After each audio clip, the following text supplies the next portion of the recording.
E dunque categoria juniores in acqua con Beatrice Sartori ai giovanili ha nuotato 57,32 per vincere il titolo italiano con 27,50 al passaggio velocissimo.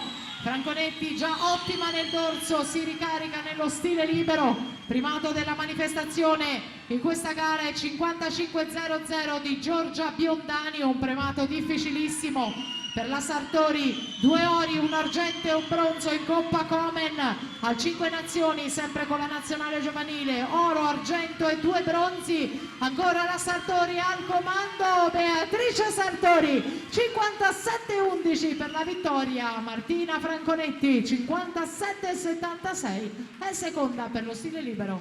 Il terzo posto a Giulia